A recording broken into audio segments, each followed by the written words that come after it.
What's up, people? How you doing? We're going to do something a little different today. We're going to have a little discussion about a game that we've checked out in the past called Atlas Reactor. The game started off with a very interesting pay model. You could try the game for free, but you wouldn't have access to all the features of a person who actually bought the game. So, pay models can make or break a game, and at the onset I really didn't understand the idea behind this. Mostly, it seems that the League of Legends / standard MOBA model works just fine, So payment models are really important to the business side of video games. How many times have you been okay with paying for downloadable content for one instance, then other times being infuriated with the DLC from other games that you might just avoid completely based on their DLC, their pay model plans? The way that you implement your model can cause problems with how your game is perceived and also received. Remember Evolve, people? No, I thought so. Atlas Reactor is a multiplayer tactical game where you team up with other players to combat another team. Each person plays a specific character whose job is very specific in what they do: healing, dealing damage, tanking, and all of the above. You would think that the payment model would be something similar to League of Legends or other MOBA style games, which involves a rotating cast of free characters, with the other characters being locked away with purchase with either in-game winnings or flat out money at your convenience.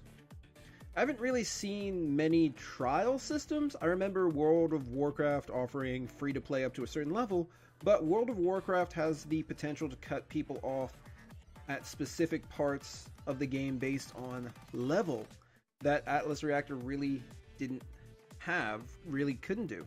The system they went for was a unique trial system.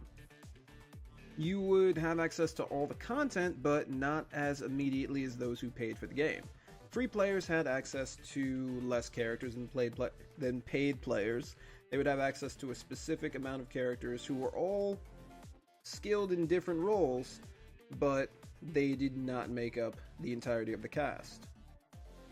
The lockboxes that you earned from leveling up, you could only use every so often for a free-to-play player, whereas a paid player could open them up at their discretion, opening up new costumes for characters, new things to customize their own personal profile, and the ranked mode was reserved for paid players, which is very interesting. I'm going to say this now, it wasn't a pay-to-win game. You could play with a team of free players, playing characters in the free rotation against a team of paid players, and you could still win. But something that intrigued me was the separation of the player base. This is why I wanted to make this video and see what all of you think. Straight out of the gate, there was a difference among players. Certain people had access to certain characters, and others didn't. Some people were vocal about this, and others just, played. If you wanted to avoid the free players, you could go into ranked. You could face off against team compositions that were available to other players, and then you might be able to come down into casual matches and use that. Personally, I love learning during matches.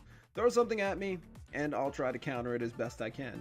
But this kind of creates this weird atmosphere where maybe a free player feels that a specific character is too powerful and paid players are abusing them in matches. I can tell you, I didn't feel like there was a character like that, but when you separate your player base like that, I feel like there's a weird effect mentally it has on all players involved. That character's OP! No, you just have to learn, pleb. See, I hope you guys enjoyed my voice acting there. But see, I feel that the separation could result into a conversation like this. It kind of creates a weird environment where the playing field isn't exactly even for all players and can cause, assault, which will lead to conversations like that. At the time of recording this video, Atlas Reactor is free to play, or even more free to play than it once was. I feel that should have either been a paid experience or just completely free to play, like it is now. Tell me what you guys think in the comments down below.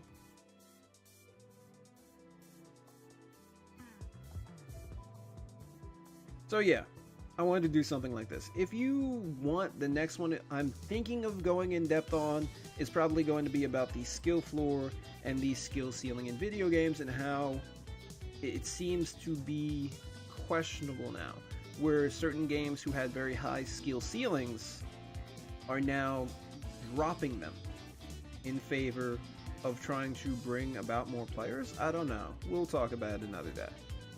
Peace out, and as always, be excellent to each other.